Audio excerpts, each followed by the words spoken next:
नमस्कार दोस्तों, हमारी पार्टनरशिप जो कि चल रही थी बीच में, हमारे पास में जो वीडियोस हम लेकर के आए हैं अब तक, तो हमारे इसी सीरीज में पार्टनरशिप सीरीज का ये वीडियो है, वीडियो नंबर 3। हमने अब तक पार्टनरशिप के बारे में जो जाना है, उस पार्टनरशिप के टॉपिक में केवल हमने ये पढ़ा था what is the meaning of partnership, what do you mean by the partnership firm, partnership के जो फीचर्स हैं वो, पार्टनर्स के राइट ड्यूटीज, उसके अलावा पार्टनरशिप डीड और पार्टनरशिप डीड के कंपोनेंट्स। और कंपोनेंट्स अगर पार्टनरशिप डीड हमारी एब्सेंट रहती है, अगर एब्सेंस है पार्टनरशिप डीड का, तो कैसे वर्कआउट होगा। चलिए खैर, आपका इसी कड़ी में हम जो आगे स्वागत करते हैं अकाउंटिंग ऑफ पार्टनरशिप में। बिना किसी देरी करते हुए हम नया टॉपिक स्टार्ट करते हैं, क्योंकि आजकल लोगों में पेशेंस नहीं है, और उस पेशेंस को बचाने के लिए कि आप बोर ना हो, हम हमारा नया टॉपिक स्टार्ट करते हैं accounting of partnership. Accounting of partnership के बारे में अगर बात की जाए तो भैया, जब हम पार्टनरशिप कर रहे थे, हमने पार्टनरशिप बताई, पार्टनरशिप के मीनिंग, फीचर्स, कंपोनेंट्स, उसके एब्सेंस ऑफ डीड में क्या क्या करना चाहिए था, थ्योरी सब कुछ पढ़ लिया। कहना बहुत आसान होता है सर, लेकिन उस चीज को समझाना कि अकाउंटिंग कैसे की जाए वो बहुत टिपिकल है। तो वो देखिए, हम टिपिकली, हमें मजा है किस चीज में आता है, टिपिकल में, क्योंकि हम तो कॉमर्स के स्टूडेंट है। उस कॉमर्स के स्टूडेंट की अगर बात की जाए तो किस तरीके से पार्टनरशिप को रिकॉर्ड किया जाएगा। तो जैसे कि आप 11th क्लास में पढ़ चुके हो, हम लोगों ने हमारे जो फाइनेंशियल एडजस्टमेंट्स बनाए थे या फाइनेंशियल स्टेटमेंट्स बनाए, उसमें बनाया ट्रेडिंग, P&L और बैलेंस शीट। ट्रेडिंग बन चुका, P&L बन चुका, ये हमें आता था। अब उस जगह पे जो अगर आपको P&L अकाउंट आना है तो उसके बाद में कुछ भी दिक्कत नहीं है, तो बहुत नॉर्मल सी चीजें हैं।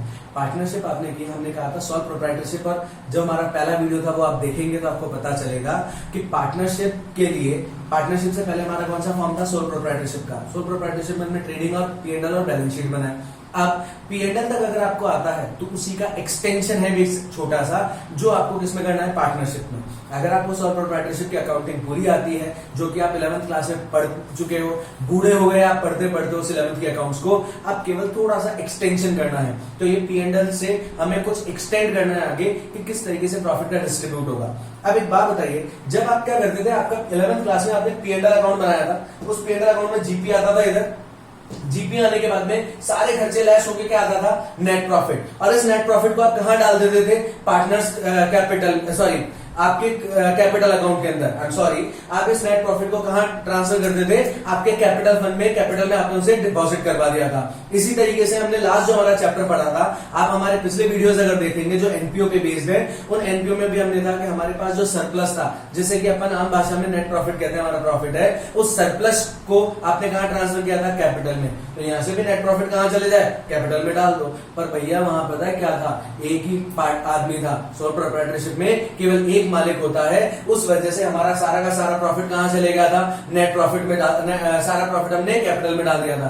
पर यहाँ एक नहीं, यहाँ 3 मालिक है, 4 मालिक है, 50 मालिक हो सकते हैं। तो उस केस के अंदर हम क्या करें, तो दोस्तों हमारे नेट प्रॉफिट से हमें कुछ आगे एडजस्टमेंट्स करने होंगे।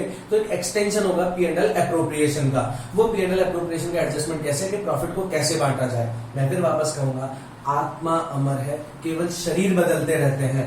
तो हमारे पास बटेगा प्रॉफिट ही, लेकिन प्रॉफिट बांटने के लिए थोड़ी सी प्रोसेस आगे हो जाएगी, उस छोटी सी प्रोसेस को ही हमें आगे पढ़ना है। तो देखिए, सबसे पहले जैसे हमारे पास जो नेट प्रॉफिट था, इस नेट प्रॉफिट को अपन कहां ट्रांसफर करते हैं, P&L में। अब मैं अकाउंट फॉर्म से समझाता हूं। अपन क्या है, वैसे आपकी अकाउंटिंग या अकाउंटेंसी कहती है कि भैया जनरल एंट्री से आप क्या करो, लेजर्स बनाओ। पर हम तो क्या है, उल्टे है ना, तो उस जगह पे क्या करते हैं, उल्टी बुद्धि चलती है हमारी। तो भैया देखो, हम तो एक ही बात जानते हैं, बिजनेस किसी भी तरीके की अकाउंटिंग हो, मैंने केवल 2 कॉन्सेप्ट पढ़े हैं बस, और मुझे उन 2 ही बातें आती है। वो 2 कॉन्सेप्ट कैसे, पहला कॉन्सेप्ट है कि बिजनेस में 4 ही चीज होती है मेरे भाई, असेट्स, लायबिलिटी, इनकम और एक्सपेंडिचर। असेट्स, लायबिलिटी, इनकम और एक्सपेंडिचर, और इनके साथ 2 ट्रीटमेंट होते हैं, वेदर इट इज डेबिटेड और क्रेडिटेड। ये 2 तो डेबिट होंगे और ये 2 क्रेडिट होंगे। बस एक तो कॉन्सेप्ट मैंने ये पढ़ रखा है। दूसरा कॉन्सेप्ट जो मेरे गुरु ने मुझे समझाया था वो ये था कि भैया जब भी एक एंट्री होगी ना, उसके कम से कम 2 इफेक्ट आएंगे, और क्रॉस इफेक्ट में एंट्री होती है हमेशा, एक डेबिट और एक क्रेडिट। तो जिस तरीके से क्रॉस इफेक्ट है, तो क्रॉस इफेक्ट क्या, ये नेट प्रॉफिट P&L में था, वो ट्रांसफर होकर कहां आया, P&L एप्रोप्रिएशन अकाउंट में। तो P&L में क्या था, डेबिट था, P&L एप्रोप्रिएशन में क्या होगा, क्रेडिट हो गया। ये दूसरा कॉन्सेप्ट है। इसके आगे की मेरे को कोई अकाउंट्स नहीं आती, और मैं ये सोचता हूं आपको भी नहीं आनी चाहिए। बहुत है इतना, जितना हमारा शॉर्टकट हो वो चीजें ज्यादा बेटर है। तो देखिए इसमें नेट प्रॉफिट से हमने कहा ट्रांसफर किया इसको, P&L एप्रोप्रिएशन में। तो एंट्री क्या हो गई, मुझे एक बात बताओ, P&L अकाउंट क्या हो रहा है, हर अकाउंट की इतिहास गवाह है, ये कौन सी साइड होती है, डेबिट साइड। यहाँ पे भी कौन सी साइड होगी, डेबिट साइड होगी। ये कौन सी साइड अपनी, क्रेडिट साइड। इधर भी कौन सी होगी, क्रेडिट साइड। तो मुझे एक बात बताओ भैया, ये नेट प्रॉफिट यहाँ जा रहा है ना, P&L क्या हो रहा है, डेबिट। तो P&L अकाउंट डेबिट और P&L एप्रोप्रिएशन क्या हो रहा है, क्रेडिट। ये लो, P&L account debit to P&L appropriation account. Clear है आपके, ये नेट ट्रांसफर करने के लिए P&L account debit to P&L appropriation account होगा। क्लियर। उसके बाद क्या करें कि सारा का सारा जो पैसा है वो कभी भी पार्टनर को सबको नहीं बांटा जाएगा, क्योंकि वहां क्या था, एक ही अकेला आदमी था सोल प्रोप्राइटरशिप में, इसलिए पूरा प्रॉफिट हमने उसे दे दिया था। अब की बार क्या होगा, हो सकता है सबकी टर्म्स कंडीशंस अलग अलग हो, कोई पार्टनर हो उसको कमीशन ज्यादा मिल रहा है, कोई एक्टिव पार्टनर था उसे सैलरी मिल रही है, किसी ने ड्राइंग की थी तो उसके ऊपर ड्राइंग चार्ज इंटरेस्ट लगेगा, किसी ने नहीं की तो उस पर नहीं लगेगा। ऐसे ही सबके कैपिटल अलग अलग है, सबके ट्रांसफर्स भी अलग अलग होंगे, तो कुछ एडजस्टमेंट्स करने पड़ेंगे। वो एडजस्टमेंट्स कौन से, आईयूसी के। जैसे हमने लास्ट वीडियो में भी हमारे देखा कि जो इंटरेस्ट ऑन कैपिटल है वो इंटरेस्ट ऑन कैपिटल के रेट्स क्या होंगे, ये पार्टनरशिप डील में मेंशन होती है। तो देखिए, अगर आईयूसी की हमारे पास पहले आईयूसी चार्ज करें और फिर से क्लोज कर दें। मुझे तो एक बात बताओ, इंटरेस्ट है कैपिटल पे, अब ध्यान से समझना, मैं पार्टनर हूं, पार्टनर ने फर्म को क्या दिया, ये फर्म है मान लीजिए, मैं पार्टनर था, पार्टनर ने फर्म को क्या दिया, कैपिटल दी, तो इसकी लाइबिलिटी बन गई नहीं भाई, बन गई फर्म की अगर लाइबिलिटी है तो फर्म मुझे उस पर क्या देगी, इंटरेस्ट देगी। तो फर्म के लिए इंटरेस्ट क्या है, इनकम है कि एक्सपेंस, एक्सपेंस है, और मेरे लिए क्या है, इनकम। तो ध्यान से समझिए, इसके लिए एक्सपेंस था ना, एक्सपेंसेस आर ऑलवेज डेबिटेड, तो आईयूसी क्या कर दिया अपन ने, डेबिट कर दिया। मेरे लिए फायदा था ना, तो मेरी कैपिटल बढ़ जाएगी, पार्टनर्स कैपिटल इंक्रीज, पार्टनर की कैपिटल इंक्रीज हो गई, लाइबिलिटी हो गई ना, देखो तो लाइबिलिटी बढ़ जाएगी कि भैया फर्म मुझे आज नहीं तो कल पैसा देगी, तो एंट्री हो जाएगी IUC account debit to partners capital. अब क्या करें, आईयूसी इंटरेस्ट है, इंटरेस्ट कौन से नेचर का आइटम होता है, नॉमिनल नेचर का। हम लोगों ने पढ़ रखा है, ये जो दो है वो कौन से है, नॉमिनल नेचर के, ये कौन से होते हैं, रियल नेचर के आइटम्स होते हैं। तो एक बात बताइए, जब हमारे पास income and expenditure nominal nature है और 11th क्लास की अकाउंटेंसी ये कहती है कि नॉमिनल नेचर के खर्चे या इनकम उसी साल तो खुलेंगे और उसी साल उन्हें बंद कर दिया जाएगा, तो खोल दिया, चार्ज कर लिया, अब उसे बंद कर दीजिए, P&L एप्रोप्रिएशन टू आईयूसी। तो देखो फिर क्लियर कर देता हूं, आईयूसी एक बार क्या हुआ मेरे भाई, डेबिट, एक बार क्या हुआ, क्रेडिट, खत्म, नील इफेक्ट हो गया। तो देखो पहले आईयूसी डाला पार्टनर्स कैपिटल में और फिर उसे चार्ज कर लिया कहां से, P&L एप्रोप्रिएशन से, ठीक है। इसी तरीके से एक बात बताओ, सैलरी, ये सैलरी फर्म क्या करेगी, कोई पार्टनर अगर क्या होता है, एक्टिव है, अगर एक्टिव पार्टनर है तब फिर उस केस के अंदर क्या होगा, वो क्या करेगी, उसको सैलरी प्रोवाइड करवाएगी। सैलरी फिर फर्म के लिए क्या हो गया, इन चार चीजों में से क्या है सैलरी फर्म के लिए, एक्सपेंडिचर, तो salary account debit, expenses are always debited. Commission अगर कोई देते हैं, अगर किसी पार्टनर ने मान लो सपोज दैट एक्स्ट्रा सेल किया, कुछ हुआ तो उसको कमीशन देते हैं, तो वहां क्या हो जाएगा, कमीशन अकाउंट डेबिट, कमीशन भी एक्सपेंस है। ये दोनों किसको मिलेंगे, उस पर्टिकुलर पार्टनर को, पार्टनर्स कैपिटल। यानी मान लो जैसे सपोज दैट सैलरी मिली ए को या कमीशन मिला बी को, तो एंट्री हो जाएगी salary account debit to A's capital. अगर मान लो कमीशन मिलता है बी को, तो एंट्री हो जाएगी commission account debit to B's capital account. Is that clear? तो वही हुआ। अब फिर उसे अपन क्या करते हैं, राइट ऑफ कर दें। तो खर्चों को खत्म करने के लिए क्या होगा, P&L appropriation to salary and commission. देखो सैलरी खत्म, कमीशन खत्म, ये सैलरी और कमीशन इससे चार्ज कर दिए, एक बार डेबिट और एक बार क्रेडिट कर दिए। आप हमेशा पता है कुछ नहीं है, नया कुछ भी नहीं है। हम पहले भी तो ये करते थे, जब आप सैलरी पे करते हो तो एंट्री क्या करते हो, सैलरी टू कैश, और जब उसको खत्म करते हैं तो P&L अकाउंट पे डाल देते हो ना अपन। इस P&L अकाउंट में आता था टू सैलरी के नाम से, तो पहले सैलरी टू कैश होता था, फिर P&L टू सैलरी हो जाता था। अब की बार अपन कैश में देने के बजाय उसकी कैपिटल बढ़ा रहे और फिर उसको P&L से चार्ज कर रहे हैं, दैट्स इट। आगे देखिए, नेक्स्ट हमारे पास में है IOD, interest on drawings. Interest on drawings कैसे, जैसे अब ध्यान से समझना, गिव एंड टेक का रूल है भाई मेरे। मैंने इसे फर्म को कैपिटल दी और इससे मैंने क्या करा, कोई अपनी इंसानियत नहीं दिखाई और मैंने इससे बेशर्मों की तरह ब्याज मांग लिया, इंटरेस्ट मांग लिया। अब कभी मुझे भी क्या हुआ, पैसों की जरूरत पड़ती है। मान लीजिए सपोज दैट मेरे बच्चे का बर्थडे है, मेरे सिस्टर की शादी में पैसे देने हैं, तो उस केस में मुझे क्या करना पड़ेगा, इससे पैसे लेने पड़ेंगे। मैंने क्या करा, इससे थोड़े से पैसे निकाल लिए। फिर क्या कहता है, आ गया ना वो पहाड़ के नीचे, ला बेटा अब तू भी जो तूने मेरे से पैसे लिए ना, चल मेरे को इंटरेस्ट दे। तो एक बात बताओ, मेरे लिए इंटरेस्ट क्या होगा? एक्सपेंस। और इसके लिए फर्म के लिए इंटरेस्ट क्या हो गया? इंटरेस्ट ऑन ड्राइंग्स क्या हो गया? इसके लिए इनकम हो गई। Income always credited. इनकम बढ़ी तो देखो आईयूडी को अपन ने क्या कर दिया? क्रेडिट कर दिया।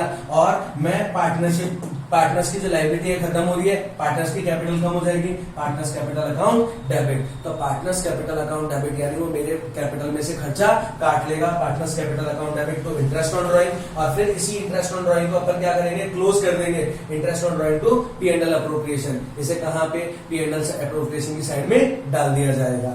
ये चीज समझ में आ गई आपके। नेक्स्ट हमारा जो टॉपिक है 5वां, for transfer to reserves. Reserves में अगर प्रॉफिट को ट्रांसफर किया जाए तो क्या होगा?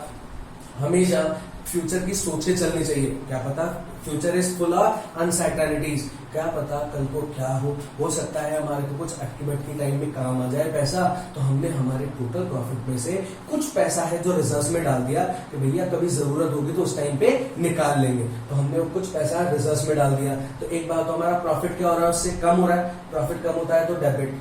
प्रॉफिट हमारी इनकम होगी ना, इनकम अगर हमेशा अपनी क्या हो जाएगी? बढ़ती है तो अपन क्या करते हैं भैया? क्रेडिट करते हैं। कम हो गई तो क्या कर देंगे? डेबिट कर देंगे। तो इनकम कम हो गई, नहीं हो गई? इनकम कम हुई, हमने डेबिट कर दिया, हमारा प्रॉफिट कम हुआ। रिजर्व्स हमारी लायबिलिटी साइड में दिखाते हैं ना अपन, नेट प्रॉफिट में पढ़ा, आपने एनपीओ में पढ़ा था, सारे रिजर्व्स वहां दिखाते हैं। तो यहाँ रिजर्व्स क्या हो जाएंगे? हमारे क्रेडिट हो जाएंगे। हमने कुछ पैसा रिजर्व्स में डाल दिया है। आगे है हमारा 6। अब ये सारा कर्मकांड करने के बाद में हमारा क्या है? प्रॉफिट या लॉस। तो मैं ये एंट्री बाद में पहले ही पोस्टिंग बता देता हूँ। हमारा जो देखो अब ये बड़ा आपको अभी अगर कहीं हल्का फुल्का अटपटा भी लगा हो ना तो बड़ा इजी कॉन्सेप्ट है। इजी कॉन्सेप्ट कैसे? देखिए हमारे पास प्रॉफिट है, वो कहाँ ट्रांसफर किया हमने? P&L एप्रोप्रिएशन में। ठीक, मुझे एक बात तो, ये कौन सी साइड है? Debit side. ये कौन सी साइड है? Credit side. P&L में क्या होता है? खर्चे और इनकम आती है। ये रे इनकम और ये रे खर्चे। अगर आपकी इनकम है तो क्या होगा? क्रेडिट बैलेंस होगा। कौन सा बैलेंस होगा? अगर हमारी इनकम है तो कौन सा बैलेंस है? Credit balance. और एक्सपेंस है तो कौन सा बैलेंस है? Debit balance. इसका मतलब डेबिट साइड में कौन से आइटम्स आएंगे? सारे फर्म के जो खर्चे होते हैं वो। और क्रेडिट साइड में कौन से आइटम्स आएंगे? जो फर्म्स की सारी इनकम होती है। केवल बात, और अब बड़ा गौर से सुनिएगा, हर एक वो चीज जो मेरे फर्म के प्रॉफिट को क्या कर दे?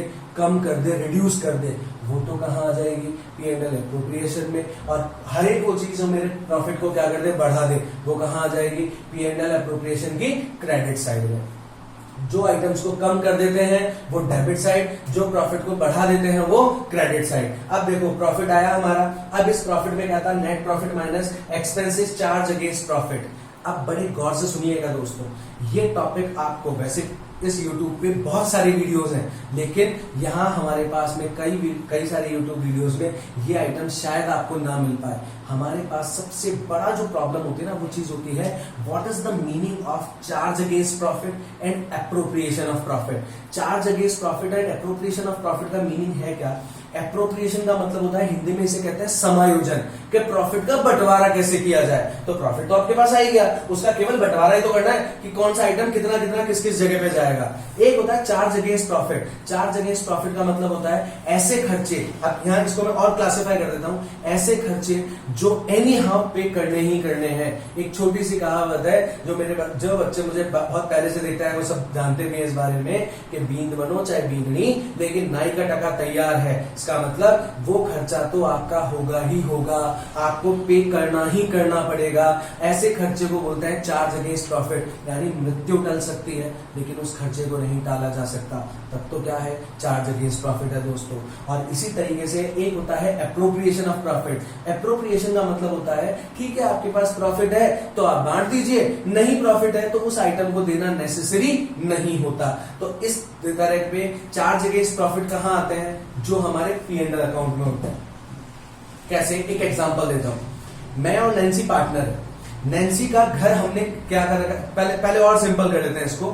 मैं और नैन्सी पार्टनर थे, हम लोगों ने क्या करा कि एक जगह पे बिजनेस है, उस बिजनेस प्रेमाइसेस को हमने रेंट पे लिया, ठीक, किसी जगह पे वो रेंट पे लिया, और रेंट पे लेकर के हम लोग काम कर रहे हैं। अब क्या हुआ, नैन्सी उसमें एक्टिव पार्टनर थी, उसे सैलरी भी देनी चाहिए।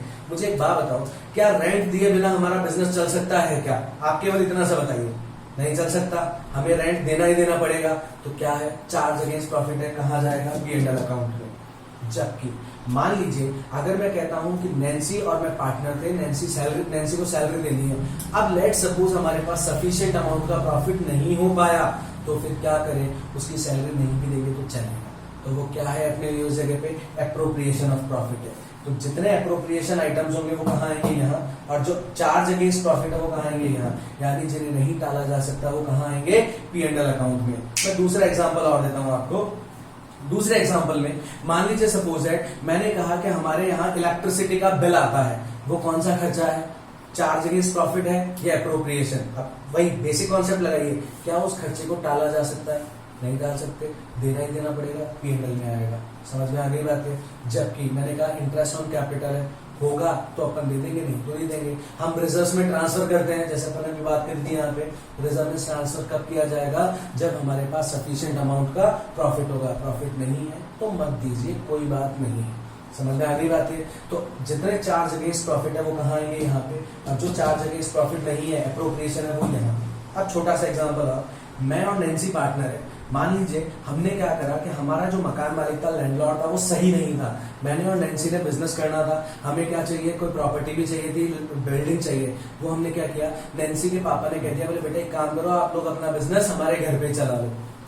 तो ठीक है, हमने नैन्सी के घर पे अपना बिजनेस स्टार्ट किया। अब मैं और नैन्सी, हम दोनों को क्वालिटी टाइम भी मिलता है स्पेंड करने के लिए, उसके घर पे अकेले हैं हम लोग। तो वहां क्या होगा, हमारे पास, मैं और नैन्सी हम लोग घर पे रहते हैं। अब नैन्सी ने क्या, हम लोग जो बिजनेस कर रहे थे, क्या वो सारा का सारा जो प्रॉफिट है, उस जगह पे नैन्सी के फादर ने कहा था कि आप रेंट है दे तो दे देना, नहीं तो मत देना। क्लियर है। अब मुझे एक बात बताइए, उस जगह पे हमें रेंट देना होगा, क्योंकि मैं खुददार आदमी हूं, मैं पैसे नहीं खाता कभी किसी के, मुझे तो क्या करना है कि मुझे रेंट देना ही देना है। तो मैंने क्या करा, अब मुझे एक बात बताओ, वो रेंट किसको जाएगा, नैन्सी को। नैन्सी कौन है, पार्टनर। मुझे एक बात बताइए, वो चार्ज अगेंस्ट प्रॉफिट है या एप्रोप्रिएशन ऑफ प्रॉफिट है। वो जो नैन्सी के घर का जो रेंट जा रहा है, वो चार्ज अगेंस्ट प्रॉफिट है या एप्रोप्रिएशन ऑफ प्रॉफिट है।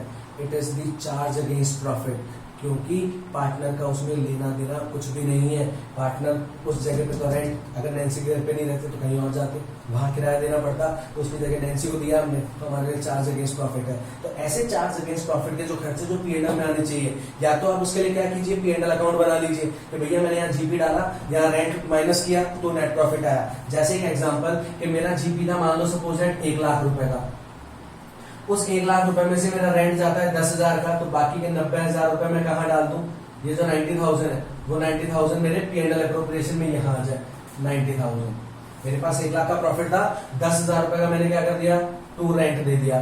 तो रेंट यहाँ पे माइनस किया, चाहे वो नैन्सी के घर का हो चाहे कहीं का भी हो, रेंट दिया ना, ये माइनस कर दिया, तो यहाँ पे 90,000 आएगा। एक तरीका मेरे पास ये भी है कि भैया मेरा नेट प्रॉफिट कितने का आया था, 1 लाख रुपए का आया था ना, यहाँ से हटाओ, जब यहाँ नहीं डाला तो उस जगह पे क्या होगा, हमारे पास में नेट प्रॉफिट कितना दे रखा है उसने, 1 लाख रुपए का दे रखा है। तो 1 लाख रुपए के नेट प्रॉफिट में से चार्ज अगेंस्ट प्रॉफिट कितना है मेरा, 10,000, वो माइनस कर दो। तो भैया कान तो इधर से भी पकड़ो, पकड़ में कान ही आएगा, यानी या तो 1 लाख में से 10,000 यही माइनस करके 90,000 कर दो, या यहाँ माइनस कर लीजिए, पर चार्ज अगेंस्ट प्रॉफिट हमेशा माइनस होंगे।